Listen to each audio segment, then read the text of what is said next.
Tinhinan, comment s'est déroulée l'ouverture du sommet à Luanda? Alors avant de vous parler de cette journée d'ouverture, comme vous pouvez le voir derrière moi, les séances de discussion ou les prises de parole des dirigeants qui étaient présents aujourd'hui viennent juste de se finir. Ils viennent juste de clôturer les séances d'aujourd'hui. Pour revenir sur l'ensemble de cette journée d'aujourd'hui, ce qu'on a à retenir sur les plus de 80 dirigeants qui étaient présents aujourd'hui lors de cette ouverture, c'est le multilatéralisme. En effet, les dirigeants africains, les dirigeants de l'Union européenne ont insisté longuement sur la nécessité d'aller vers de la coopération multilatérale. Les dirigeants africains, bien évidemment, n'arrivent pas les mains vides.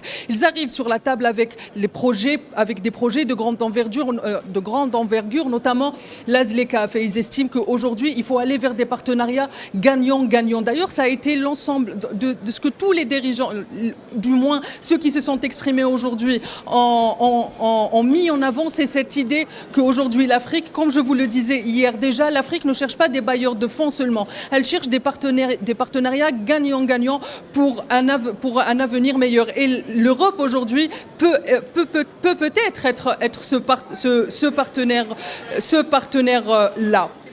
Il y a aussi quelque chose qui est à retenir lors de cette ouverture, c'est bien évidemment le discours du président de l'Ouganda, qui est aussi le président de l'Union africaine en exercice, qui a mis justement en avant la nécessité aujourd'hui d'aller vers des partenariats gagnant-gagnant avec l'Europe et l'ensemble des partenariats que l'Afrique peut avoir aujourd'hui. Il y a eu aussi le mot d'ouverture du secrétaire général des Nations Unies ou encore le président de la Commission africaine. Il y a aussi ce qui a été remarqué aujourd'hui lors de cette ouverture, ça a été le discours du président sahraoui, qui non seulement a insisté sur la profondeur du Sahara occidental au sein de l'Afrique, mais il a aussi insisté sur la nécessité aujourd'hui pour les dirigeants africains de mettre un stop à la colonisation du Sahara occidental et d'en finir définitivement avec la colonisation en Afrique, puisque le Sahara occidental, faut-il là encore le rappeler, est la dernière colonie d'Afrique.